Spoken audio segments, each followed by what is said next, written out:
Hello and welcome back. This screwdriver cost me £9.99. This one cost me £39.99 and it didn't even come with any bits. One of them is worth every penny.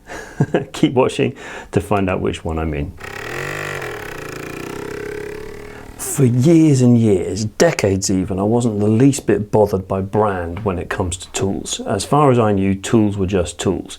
You know, if it's long and pointy and it's got a handle on the end, it's a screwdriver. Don't be such a snob about it. But just lately, over the last few years, I've started to collect a few nicer tools. Not loads, just the odd piece that I know I'll use. And it got me thinking, am I just a sucker? I blame YouTubers, of course. You see a shiny, expensive thing and you assume it must be better. And then someone who's already spent their money on one tries to justify that choice by convincing you that it's worth it and it really is better. So let's get into it.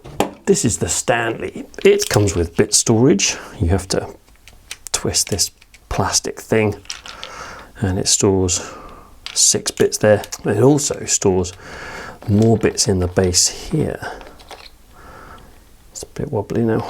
But unfortunately that back also unscrews itself if you're not careful as you're working with the screwdriver, and that can be really annoying. It's also ridiculously long. Look at that thing. If you're trying to get into a cabinet or round a corner or something, there's just no way. But it's clearly survived a long time. It's come with me to at least 3 houses and assembled countless pieces of furniture and made lots of things and woodwork and fixing things for ages. Moving on to the Wera then. This is the 838 RARL. I think R stands for ratchet and L stands for large. There is a medium and small one as well. And it's got this excellent bit holder they call the wrap adapter, which grips the bits like that. So if you're working on some fencing or something in the garden and the screw gets jammed in the bit gets jammed in the screw, and then it gets pulled out like this, and then obviously it then drops out of the screw into the soil. That's really annoying, but the Wera holds the bit nicely like this with a little bit of slop, not an awful lot. The ratchet on this is great. It's got lots and lots of fine teeth, whereas the Stanley has far fewer.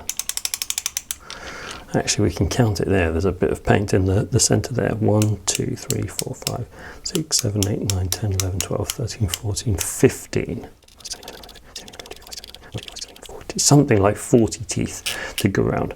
And the reason that matters is, as you can see, the garage that I had this in last was not entirely waterproof. The reason the ratchet matters is if you're trying to screw something like this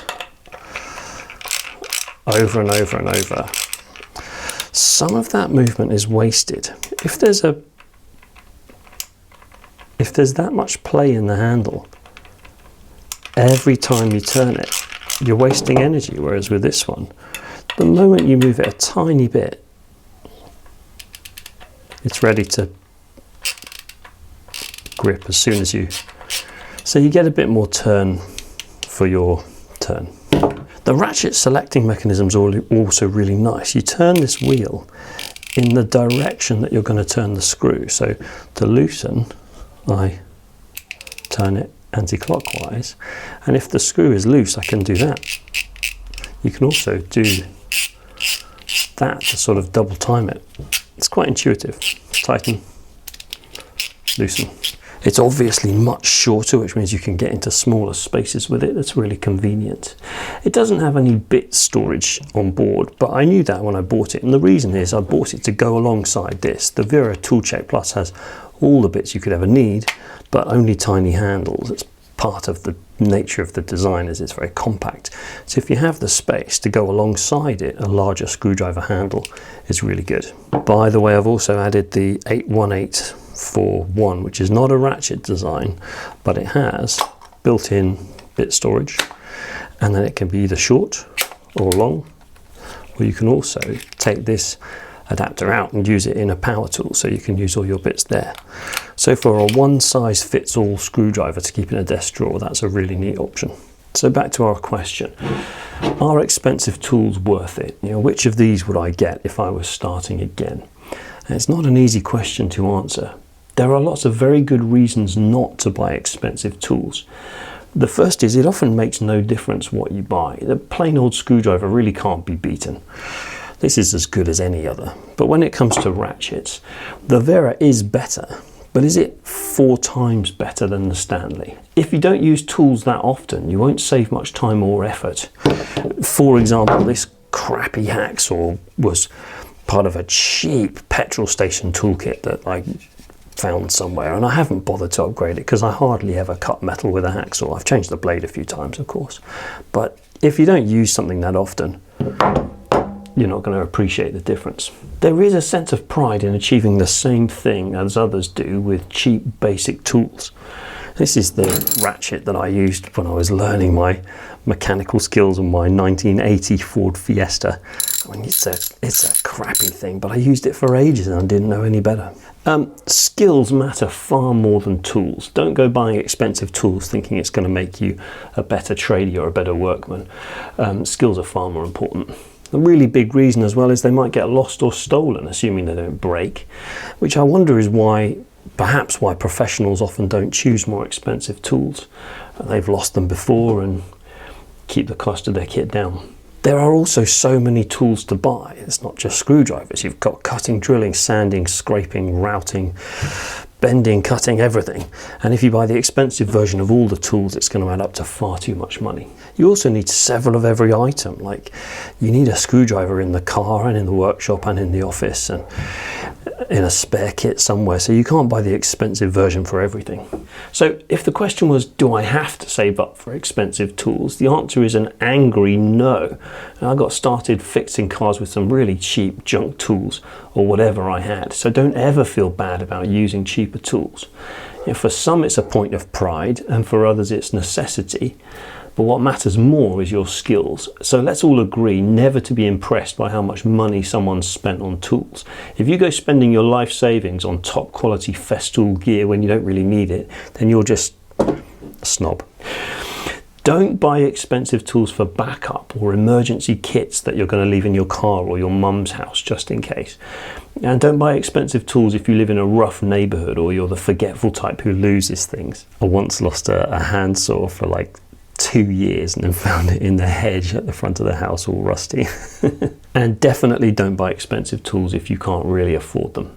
Alright, so you don't have to buy expensive tools, but can you if you want to? In other words, can I tell my wife it was a necessity and a valuable purchase?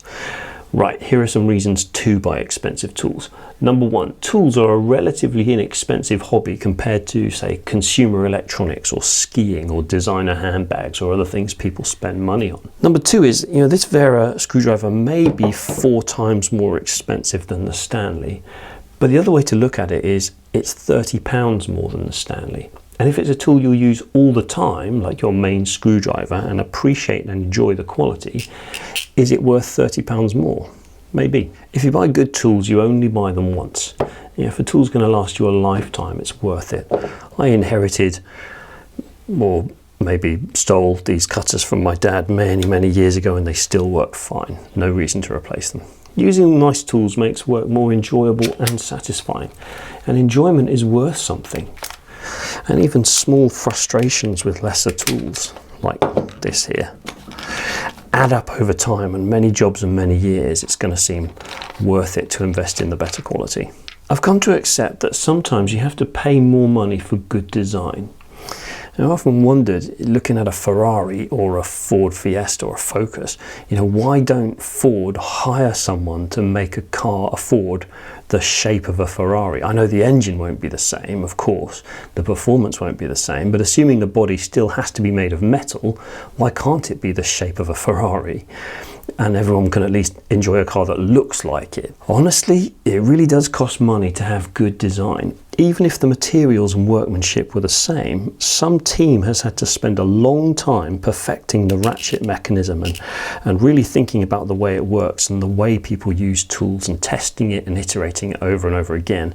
And even if the plastic and metal was the same, that would still be worth something. Alright, so there it is. Should you buy more expensive tools and feel bad if you can't? No, absolutely not. But can you buy expensive versions if you want to, of the tools you'll use most often and appreciate? Yeah. Hope that helps. I'll see you on the next one.